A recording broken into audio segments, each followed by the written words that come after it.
देखिए अभी इटावा में एक इंसिडेंस हुआ है जिसमें एक यादव जो है कथावाचक था, वो कथा करते थे, तो उनको पंडित लोगों ने पीटा है। अब ब्राह्मण लोगों ने उनको पीटा है, तो ब्राह्मण लोगों का लॉजिक क्या था कि कथावाचक या कथा को बोलना या पंडिताई करना ये सिर्फ एक्सक्लूसिव राइट है किसका? ब्राह्मण का।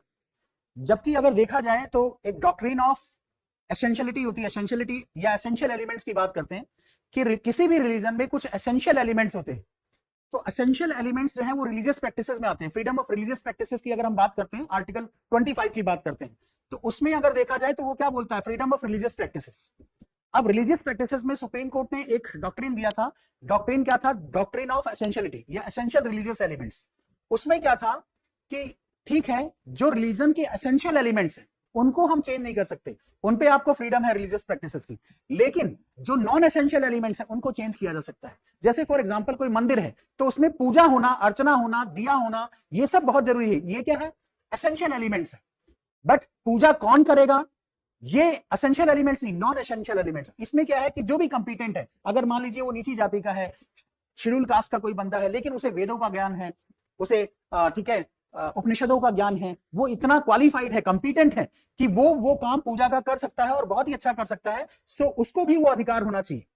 सो ये नहीं होना चाहिए कि सिर्फ जो किसी भी धर्म का जो एसेंशियल एलिमेंट्स है उसको तो रिलीजियस प्रैक्टिसेस में, फ्रीडम ऑफ रिलीजियस प्रैक्टिसेस में आना चाहिए, लेकिन जो नॉन एसेंशियल एलिमेंट्स है वो नहीं होने चाहिए। जैसे फॉर एग्जांपल मैं आपको एक सिंपल सी बात बताऊं, सबरीमाला का केस था। सबरीमाला के केस में क्या था कि सबरीमाला के केस में जो विमेन थी, एक पर्टिकुलर एज ग्रुप की जो विमेन थी, उनकी एंट्री को बैन कर रखा था कि वो नहीं जाएंगे क्योंकि मेंस्ट्रुएशन साइकिल होता है, और वो जो सबरीमाला टेंपल है वो अयप्पा टेंपल है, भगवान हनुमान जी का टेंपल है, वो ब्रह्मचारी थे, तो इसलिए उनको बैन कर रखा था।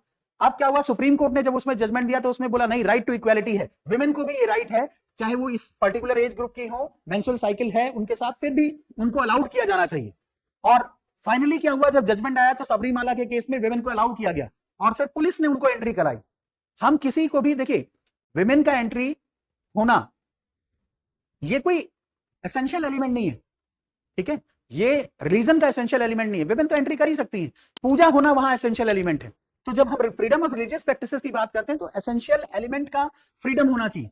ऐसा नहीं कि आप जबरदस्ती इस कास्ट के लोग नहीं जा सकते, विमेन नहीं जा सकती, ठीक है, या ब्राह्मण पूजा नहीं कर, या अदर कास्ट का, ब्राह्मण के अलावा जो अदर कास्ट के लोग हैं वो पूजा नहीं कर सकते, पूजा कराने का अधिकार सिर्फ ब्राह्मण को ही है और किसी को नहीं है, ठीक है, तो ये नहीं हो सकता। जैसे मैं एक और एग्जांपल बताता हूं आपको, लाल बहादुर शास्त्री थे, वो तो ब्राह्मण नहीं थे, वो तो कायस्थ थे, लेकिन उन्होंने अपनी शादी के मंत्र खुद ही पढ़े थे, उन्होंने शादी अपने आप ही मंत्र उच्चारण किया था। तो अब ये बोलना कि नहीं नहीं वो शादी वैलिड नहीं है, तो ये गलत हो जाएगा ना, ऐसा नहीं होना चाहिए। इवन अगर आप देखते हैं, अगर सिंपल से, ये तो उसी टाइप का कल्चर हो रहा है जैसे पहले क्या था, ज्योतिबा फुल्ले थे, ज्योतिबा फुल्ले के टाइम में क्या हुआ कि उस टाइम पे जो लोअर कास्ट के लोग थे उनकी शादी एक बार ज्योतिबा फुल्ले कराने लगे, मंत्र ज्योतिबा फुल्ले बोलने लगे, तो सारे ब्राह्मण उनके अगेंस्ट हो गए।